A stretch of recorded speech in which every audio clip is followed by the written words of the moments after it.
Ladies and gentlemen, welcome to the Thermaltake Esports Challenge. $3,000 on the line for this one, so it is quite the tournament. I bring you from Team 6 Jacks, the one and only DDE. He is in the blue trunks and he is playing Terran to the top right of the Shakuras Plateau versus his opponent from Team Vile. It's Spanishiwa in the yellow trunks. He is playing Zerg to the southwest.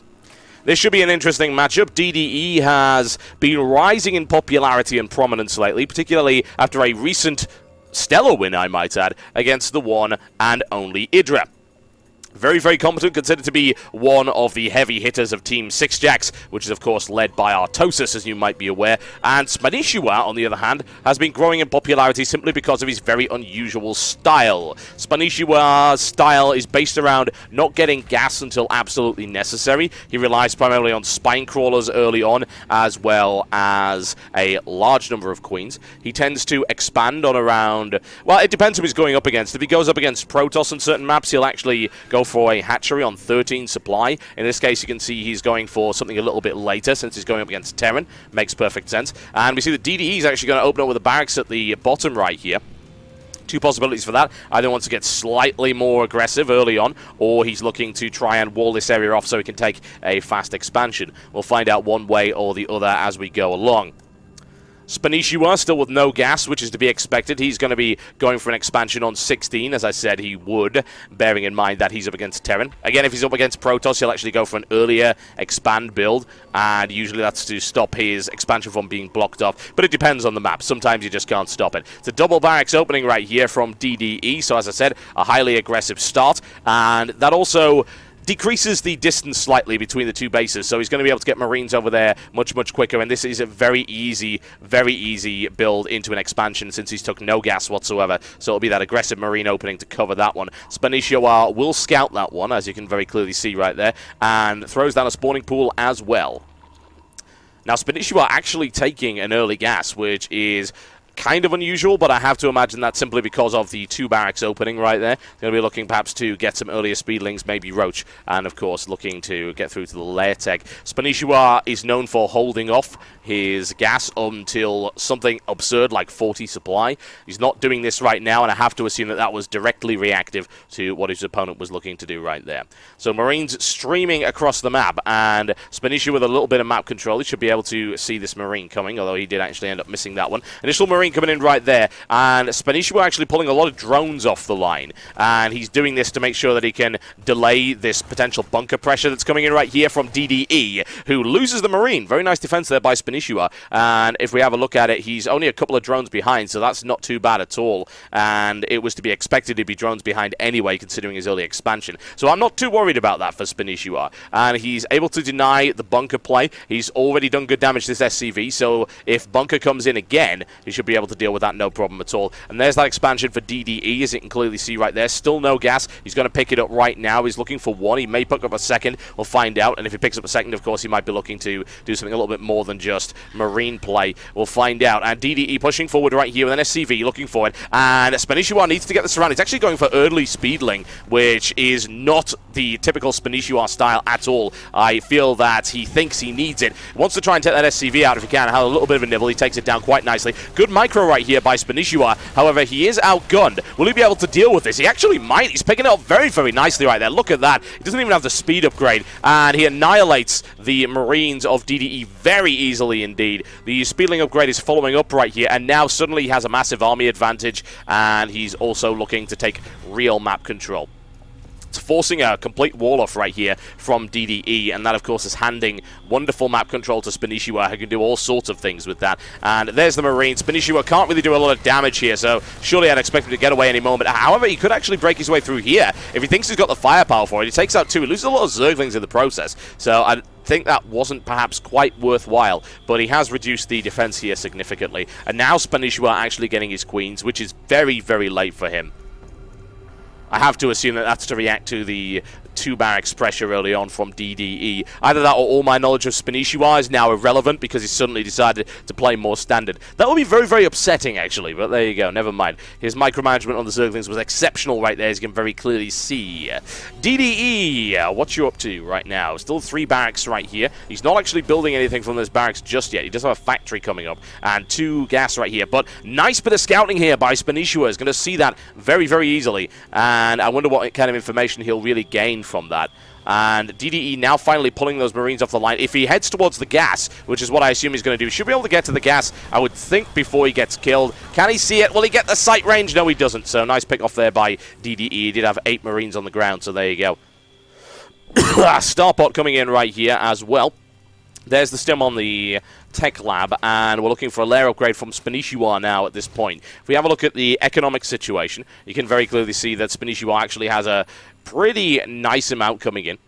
He doesn't have a lead. He's got 31 drones to 32 SCVs at the moment, but he is sitting on a good amount of map control. He's knocking down those destructible rocks as well, perhaps looking to take a third at the back right here. I'm going to see as to what exactly comes up right now. This could be a swap around, but he's actually building a siege tank, so it's evidently not. I was thinking maybe it might be a bit of Banshee play, but it's not going to end up being that at all. I don't blame anyone for not going Banshees against Spanishiwa, who has a tendency to build a lot of Queens, although he is playing very, very standard in this particular game. Baneling Nest on the way up for Spanishiwa as well. There's the layer upgrade, and DDE with his first tank. Nothing to really worry about for Spanishiwa just yet. Playing very defensively, not looking to push out yet. Still relying on those barracks primarily. He does have 2 more refineries coming in, so he'll be looking to get a tech-heavier build at some point, since the engineering bay is coming up as well. And first drop on the way, and this might actually get seen by Spanishiwa. Oh, it will. Very, very nice placement of this Zergling right here. He gets scouting information. The question is, how is he going to react to this? And this drop's going to come into the main by the looks of it. Spanishiwa currently sitting on a very small number of Zerglings. He doesn't have what he needs to actually repulse this, and I have to wonder if he saw that drop coming. Surely he did. No map control here either. That could be an error from Spanishiwa, and surely he will see it this time as it passes over not only the Zerglings but the Overlords as well. The response from Spanishiwa is looking a little dodgy right now. He's going to need a few Zerglings in order to actually clean this up. Those Queens probably won't be enough, even if he pulls all 3. And no Spine Crawlers. This is very unlike Spanishiwa. And DDE pushing forward with a nice drop right here. Picks up an Overlord for free, looks for another. Should be able to take it quite nicely. And there's a supply block there on Spanishiwa, and that's going to cause him a few problems for the time being. Speaking of causing a few problems, my mouse is going ballistic. There you go. Another drop, and DDE picking off those Overlords quite nicely. Oh, so well timed on the speed. Look at that. 4 HP. Very nicely done by Spanishiwa. Evidently not timing that deliberately, but it was kind of cool nonetheless. Now a massive drone pull-off right here. You need Zerglings in there almost immediately, and going for the Spire upgrade as well for Spanishiwa. So a very standard kind of Zergling, Baneling, and Mutalisk play here. Couple of Overlords moving around, trying to get some scouting information, and DDE pushed away from the time being, but he's not going to be licked quite yet. Needs to get a good surround. We've got some Banelings in the mix as well, and a very quick pick up and go, and the Queen's not quite able to finish it off. So DDE actually gets out of there doing significant damage and actually taking very little in return. He lost a single Marine, so that was a very effective piece of harassment right there.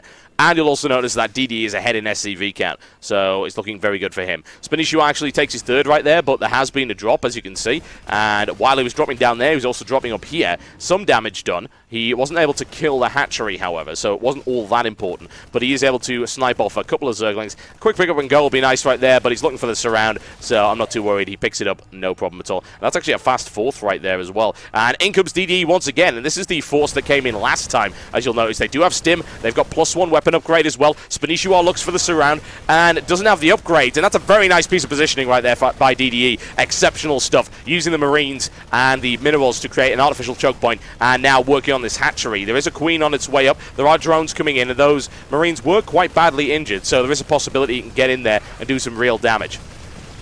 Once again charging in, but it's a reasonable little blockade that DDE's got going there. Loses a medevac in the process, but is able to get out of there quite easily. So the question is, what is Spanishiwa's counterattack really going to be? It's going to be a massive Mutalisk play by the looks of it. Another freebie there for DDE, so he's not too worried. And this hatchery is actually very badly injured. DDE probably can't take it without another dropship's worth of troops, but still, that's quite dangerous. Spanishiwa now looking for a cleanup right here with the Mutas. Should be able to do that. He's got the numbers for it, certainly. Once again, he goes for it, and Spanishiwa with 4 queens up at the moment right now, which is not a huge number considering the amount of bases he's got. Nice, easy cleanup, but he does lose a queen in the process, which is hardly ideal. He would like to take that out, and he can with the Mutalisk, so he's not too worried about that. And that dropship also annihilated after a little bit of damage done right there to that hatchery, so nothing really to worry about there either. Nice quick pickup right there by Spanishiwa, able to clean it up quite nicely. And now we're looking for a situation where Spanishiwa will look to get great control with those Mutalisks. Does he have the number for it? He does have a reasonable number indeed, but he's not going for +1 upgrade.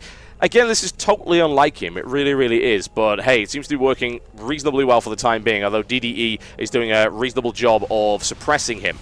Big attacks coming in right now by Spanishiwa, and looking to finish off the missile turret, as he does quite nicely, and delays the building of the command center, which is even better. DDE getting hyper-aggressive on this 4th right here, which is going to end up being very, very messy. Spanishiwa needs to get his forces in there immediately to deal with it, but with that many tanks, I don't think it's going to work. He loses 2 mutas. Very, very lacking in micro there.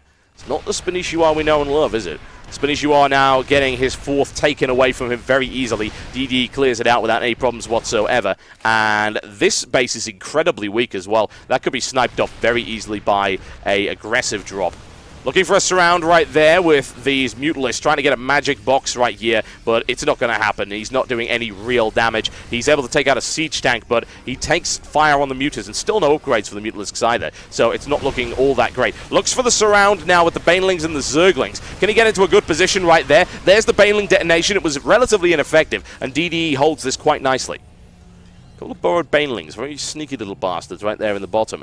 And Spanishiwa once again trying to push this away. And these are mobile tanks. This is risky right here for DDE. This could be a good catch. And unfortunately, it looks like Spanishiwa's going to lose a lot of units when he goes in here. He threw away Zerglings, and now his Mutalisk count has been devastated. And DDE with a large tank count rolling across the map. He's on 7 tanks right now. He's got 2 Thors on the way out as well. And Spanishiwa, as far as I'm concerned, is falling way behind. His worker supply count is looking terrible. 57 drones to 76 SCVs. Admittedly, I think DDE has actually vastly overdone the SCVs since he's only on 2 bases and he's only just started his 3rd, but whatever. It works. He's got an economic advantage. And DDE pushing forward once again, looking for big damage. The question is, will he be able to find it? A quick scan, eliminating that creep spread. Also, not all that amazing for Spanishiwa right now. And his maneuverability is severely compromised. Mutalisk charging into the line of tanks, and the question is, will he be able to do any real damage? He takes 1, but that's about it. And the Mutalisk flock looking severely depleted right now.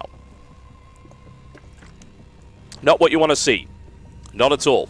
Spanishiwa is flagging badly in this particular encounter, and that hatchery is very, very weak. Just a couple of salvos should be able to take it out very, very easily. Here comes the shelling under 400 HP and falling rapidly, and Spanishiwa trying to defend against this, but his forces are scattered all over the map, and the army supply count tells a very, very ugly story. 89 to 34 right now as the Mutas come in and get taken out by the Thors. DDE dominating Spanishiwa at this point in time, and we're not really seeing all that trademark inventiveness, and there's the GG, as you can see. And Spanishiwa plays a standard straight-up game, and DDE flattens him in the first in this best of 3 series right now. So there you go, folks. That's the first of the best of 3 series. We're back with Game 2 in just a few short moments. Don't go anywhere.